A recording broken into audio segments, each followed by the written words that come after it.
Harbor Freight has this handheld metal detector, and it shows here that, like in the picture, you can see that or not. It's for like lumber that may have metal in it from like pallets or whatever else, and you want a plane, which totally makes sense. I mean, you don't want metal in your planer.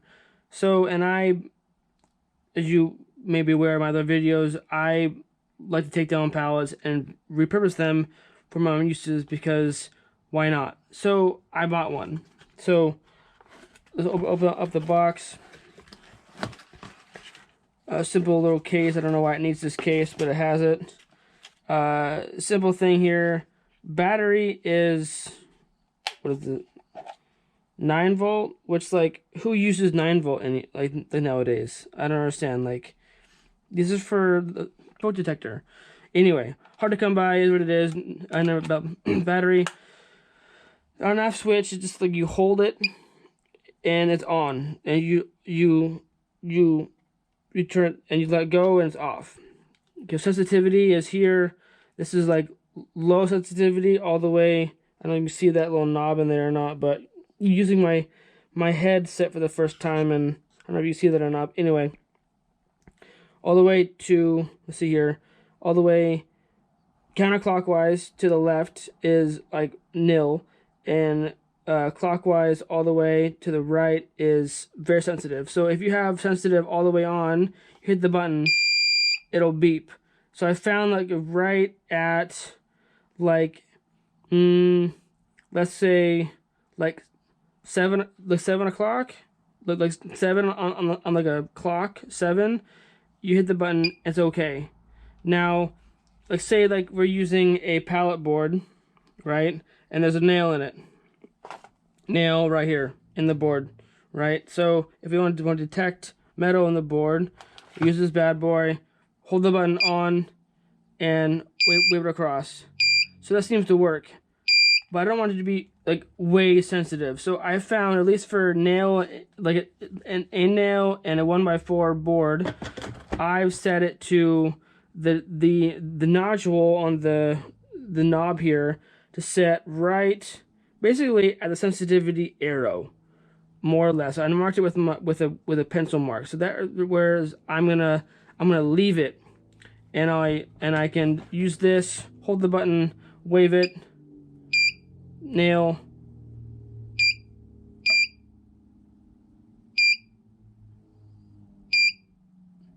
and I'll get it half the time. I can adjust it a little bit further.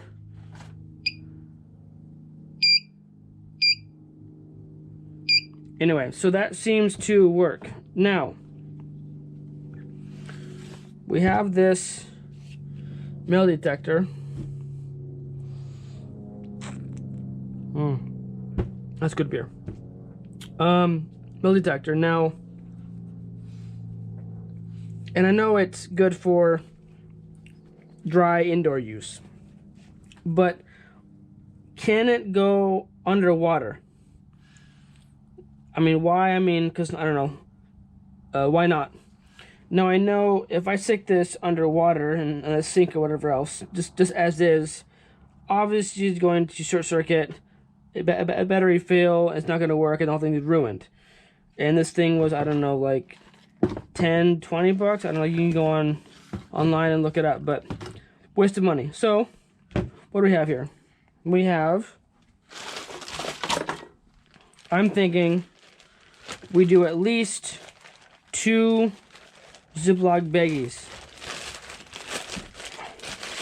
to cover it. Obviously, there's other better waterproofing methods, like a dry bag with a zipper, but then you can't see it, you know? So I'm thinking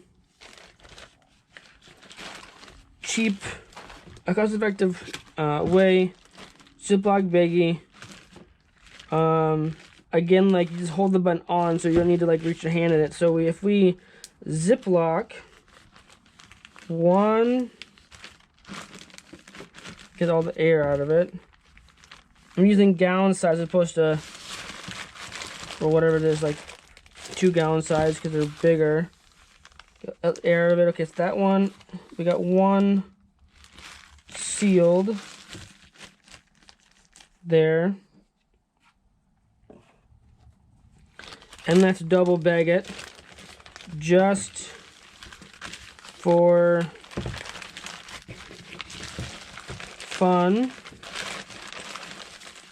All right, so now you're probably thinking, well, the plastic bags are going to mess up with the sensitivity of the whole thing. So let's try it with the 2 bags and the board again. So holding it on, lights on, you see it?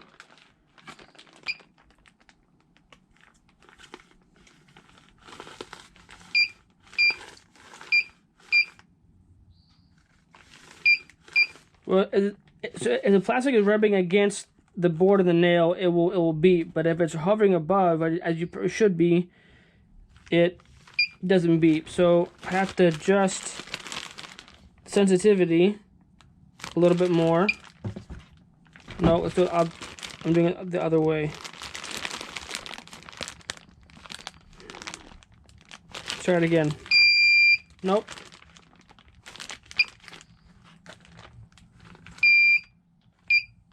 Okay, so that's better. So just so 2 bags adjusted the sensitivity a little bit, and this thing seems to work. Now, let's see if we can get a tub of water and test this bad boy out. All right, so here we are with a tub of water. Now, what I want to do, so this table is partly metal, so I'm gonna try to submerge this, turn it on, and see if it will detect us the metal of the table, so that won't throw us off. Before I do that, I want to make sure this is sealed in here before I mess up this metal detector myself here. Okay, let's try this. So on.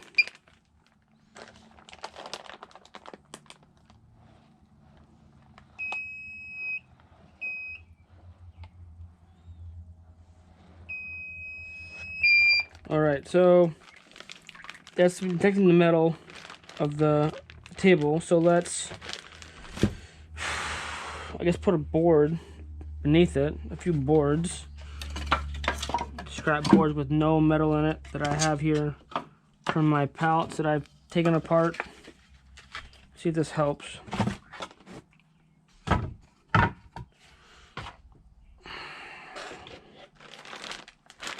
All right, so multiple layers of wood beneath it. On.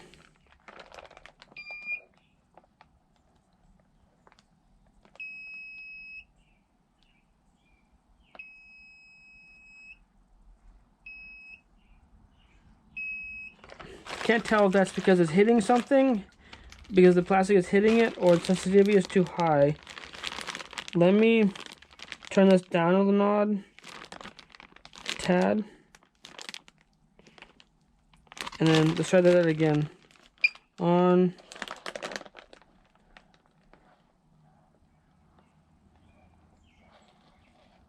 That's better. All right, so now got my one pallet nails. Drop it in there. Let's see if the detector can detect it. On.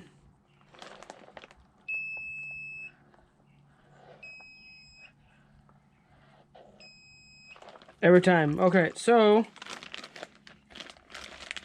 test completed. A success. This is right now. Let's see if I on the towel. There we go. Towel. Get a towel here. Wipe this off. So as right now, the test is completed. But what I want to make sure that at least wipe this off a little bit. Put the water over here. Let's make sure that this bad boy is dry. So that was pretty good in there. And this is very dry. So that, in terms of Ziploc baggies keeping this dry, that worked. So test complete.